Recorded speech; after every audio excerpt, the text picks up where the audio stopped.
हटा के इतिहास में पहली बार एक ही कोचिंग संस्थान से हमारे धर्म सर के उचित मार्गदर्शन में इनकी कड़ी मेहनत की बदौलत एक बार सर के लिए तालियां हो जाए और एक बार तालियां उन बच्चों के लिए, उन अभिभावकों के लिए जो कि सुबह सुबह ठंड में है या बरसात में भी कितनी विपरीत परिस्थिति है और अपने बच्चों को यहाँ कोचिंग में छोड़ने आए और लेने आए, उनके लिए भी एक बार जोरदार तालियां हो जाए। जैसा कि माधव और हम लोग साथ में 12 तक यहाँ पे पढ़े हुए हैं और बाकी अभी मैं दमोह में कृषि वैज्ञानिक के पोस्ट पर कृषि विज्ञान केंद्र के प्रभारी के रूप में हूँ। तो अभी मैंने देखा कि नवोदय जो संस्थान है पढ़ाई के मामले में आज अपन कहें कि पूरे भारत देश में ग्रामीण स्तर पर सबसे अच्छा संस्थान है। इस साल मेरी भी गुड़िया अभी नवोदय की कोचिंग कर रही है और इसके बाद जो छोटी वाली बिटिया है उसको भी हमारा उद्देश्य है कि उसको भी नवोदय के लिए हम पढ़ाएं। तो एक जो ग्रामीण परिवेश में नवोदय है, जैसे अभी माधव भाई ने बताया है कि व्यक्ति से व्यक्तित्व निर्माण की जो कड़ी है या राष्ट्र निर्माण की अगर हम बात करें या व्यक्तित्व निर्माण की अच्छा नागरिक या अच्छा कार्यकर्ता या अच्छा कर्मचारी अधिकारी कैसे बने, तो वो नवोदय में सर्वगुण संपन्न रूप से तैयार होता है। मैं गांधी वार्ड का निवासी हूँ, हमारे घर के पास में ही था नवोदय, तो मैं देखते रहता था कि भाई मैं क्यों नवोदय में उस समय क्यों नहीं हो पाया। तो उस समय एनालिसिस किया कि उस समय जागरूकता कम थी, तो पता चला पथरिया के बच्चे हो जाते थे, तेंदुखेड़ा के बच्चे हो जाते थे और हटा के बच्चे कम हो पाते थे। अब धीरे धीरे हटा में कोचिंग शुरू हुई। कोचिंग के माध्यम से एक कैरियर गाइडेंस के रूप में धर्म सर ने जो बढ़िया अच्छे तरीके से और इनके साथ में साहु सर हैं और भी जो ऐसे अन्य अभिभावक हैं जो इनकी समय समय पर मदद करते रहते हैं, उनके कारण और कुछ जो अभिभावकों के जो सुझाव हैं उसके कारण आज जो कोचिंग है 80 में से 30 बच्चे सिलेक्ट होना मतलब एक छोटी मोटी बात नहीं है। तो मैं अगर सर के लिए कहना चाहूँ कि बिहार में जो एक सुपर 30 कोचिंग चलती थी आनंद सर के नेतृत्व में, तो हटा के हमारे आनंद कुमार हैं। एक बार तालियां हो जाएंगी।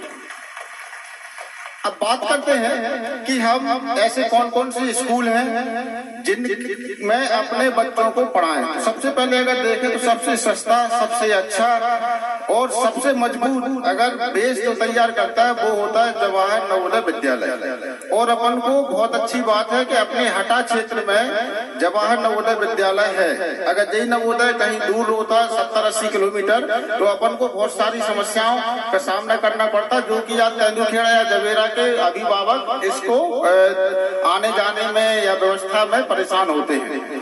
तो नवोदय की तैयारी का सबसे अच्छा है कि हम बच्चों को शुरू से ही एक एम या उद्देश्य डिसाइड करते हैं कि भाई आपको नवोदय में पढ़ना है। और इसके बाद में जैसे हमारे माधव भाई हैं, हमारे धर्मेंद्र सर हैं, इनके साथ में बैठ के आप लोग अपने बच्चे की, चाहे वो बालक हो या बालिका हो, एक प्लानिंग कर लें कि हमें 3री क्लास से पढ़ाना है कि 4थी क्लास से पढ़ाना है कि 5वीं क्लास से पढ़ाना है। इसके साथ साथ में उन बच्चों को आप कंटिन्यू यहाँ पे कोचिंग भेजें और कोचिंग में विशेष ध्यान रखना है, चाहे बरसात हो चाहे ठंड हो, आपको गैप नहीं करना। क्योंकि आज हम भी छोड़ने आते सुबह से, कई बार सुबह नींद नहीं खुलती, लेकिन कोचिंग छोड़ने जाना है मतलब जाना है। ना बच्चे को आलसी बनाना है ना खुद को आलसी बनाना है।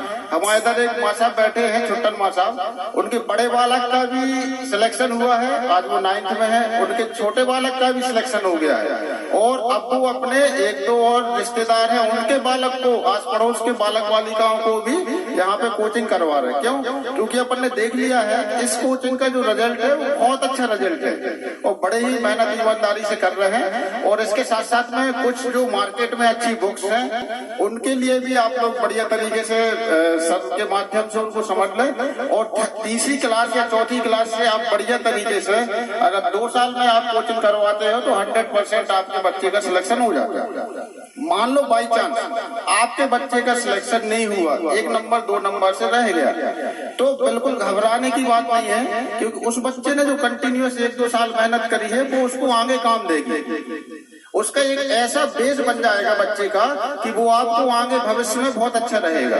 इसलिए घबराने वाली बात बिल्कुल नहीं है। बच्चे की अभिभावक की जो मेहनत है वो कभी बेकार नहीं जाएगी। और साथ साथ में आप लोग धर्म सर से संपर्क रहें। और जो इसके अलावा और भी जो आप लोग को प्लानिंग करना है तो आप लोग कोचिंग में आके संपर्क कर लें, माधव भाई से भी, साहू सर से भी। और बढ़िया तरीके से जिन अभिभावकों के सिलेक्शन हुए हैं उन अभिभावकों से आप पूछे कि भाई आपने ऐसा क्या किया है, घर में कैसा मैनेजमेंट आपने रखा है, बच्चों को कैसे नियम कानून में आपने रखा है, जिससे हमारे बच्चे का भी सिलेक्शन हो जाए। इतना ही कह के मैं अपनी बाड़ी को विराम देता हूँ और धन्यवाद देना चाहता हूँ सम्मानीय मंच को कि मुझे इस मंच पे आने के लिए आमंत्रित किया। और एक बात और मैं बोलता हूँ, दमोह में मैं कृषि वैज्ञानिक हूँ। अगर किसी को कभी भी कोई खेती किसानी संबंधित समस्या हो, योजनाओं की जानकारी चाहिए है तो आप हमारे इस पे संपर्क कर सकते हैं। दमोह में ऑफिस है कृषि विज्ञान केंद्र का, तो आप लोग, क्योंकि खेती जो है वो अर्थव्यवस्था है। धन्यवाद। Thank you doctor Manoj. अतिथियों का भी हम समय का